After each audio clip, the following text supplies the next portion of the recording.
पिछली वीडियो में हमने आपको उत्तर पश्चिमी भारत के बारे में बताया था 11वीं शताब्दी के समय के। इस वीडियो में हम आपको 11वीं शताब्दी के पूर्वी भारत के बारे में बताने वाले हैं, तो बने रहिए इस वीडियो में अंत तक हमारे साथ।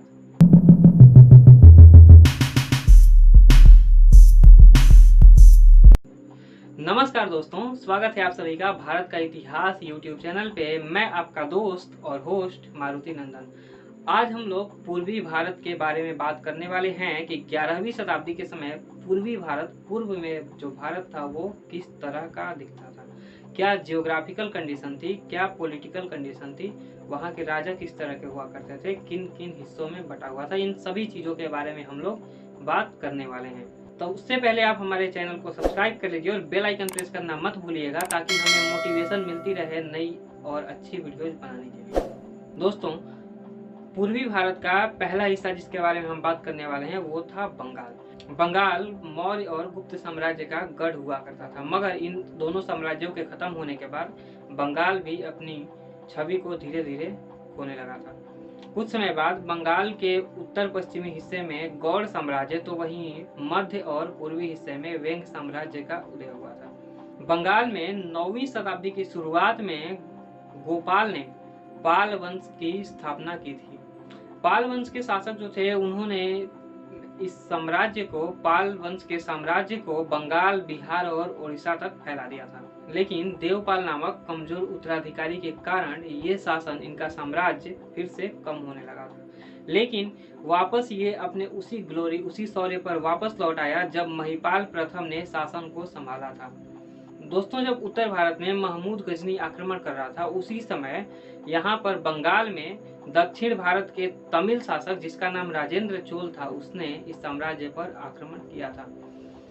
इस साम्राज्य की राजनीतिक और सैनिक स्थिति जो थी बहुत ही चिंताजनक थी, लेकिन महमूद गजनी के आक्रमण के स्थानों से दूर होने के कारण ये साम्राज्य बचा रह गया, क्योंकि महमूद गजनी खास करके उत्तर और पश्चिम के हिस्से से आता था और वहीं आसपास के राज्यों पर आक्रमण करके, लूट पाट करके वापस चला जाता था, जबकि बंगाल जो था भारत के पूर्वी हिस्से में पड़ता था, जो उसके आक्रमण करने के स्थानों से काफी दूर हुआ करता था। इसीलिए बंगाल जो है बचा रह गया था महमूद गजनी के आक्रमण से। दोस्तों, पूर्वी भारत का दूसरा हिस्सा जिसे असम के नाम से जाना जाता है, उस समय इसे कामरूप के नाम से जाना जाता था, जो कि ब्रह्मपुत्र नदी की घाटियों के आसपास का हिस्सा था, उसे कामरूप कहा जाता था।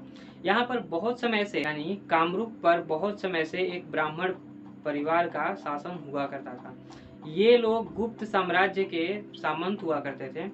कामरूप के राजा भास्कर वर्मन हर्षवर्धन के जागीरदार थे, मगर हर्षवर्धन की मृत्यु होने के बाद कामरूप ने अपने आप को स्वतंत्र घोषित कर दिया था, और यहाँ पर जो पहले से शासन करते आ रहे थे वे लोग राजा बन गए थे, जागीरदार या सामंत नहीं रह गए थे।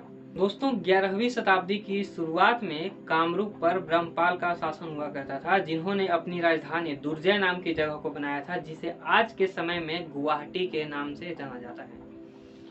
बार बार हो रहे पूर्वी बंगाल की तरफ से बार बार आ रहे यादवों और अनेक विरोधियों के आक्रमण से ब्रह्मपाल और उनके उत्तराधिकारियों ने अपने राज्य को, कामरूप को बहुत समय तक बचाने में सफलता प्राप्त की थी। कामरूप के अलावा असम में ब्रह्मपुत्र के निचली घाटियों में एक और स्थानीय साम्राज्य का शासन हुआ करता था, जिसकी राजधानी श्रीहट थी, जो कि आज के समय में सिलहट के नाम से जाना जाता है। दोस्तों, अगर आपको ये वीडियो पसंद आ रही है तो हमारे चैनल को सब्सक्राइब कीजिए और बेल आइकन प्रेस कर दीजिएगा और लाइक करना मत भूलिएगा। दोस्तों, अब हम बात करने वाले हैं तीसरे हिस्से के बारे में पूर्वी भारत के, जो कि नेपाल है। आज के समय का नेपाल भी उस समय भारत का ही हिस्सा हुआ करता था। नेपाल की घाटियों का हिस्सा मौर्य और गुप्त साम्राज्य के अंतर्गत आता था, मगर 5वीं शताब्दी में गुप्त साम्राज्य के पतन होने के बाद यहाँ के लोकल शासकों ने नेपाल पर कब्जा कर लिया और उन्होंने यहाँ पर अपना शासन स्थापित कर लिया था। एक राजपूत मुखिया रघुदेव ने यहाँ पर अपने शासन की स्थापना की थी। 879 में रघुदेव नामक एक राजपूत मुखिया ने नेपाल में अपने शासन की ठाकुरी वंश की स्थापना की थी। इस स्थापना के साथ ही यानी ठाकुर वंश के आने के साथ ही नेपाली युग की शुरुआत भी हो चुकी थी।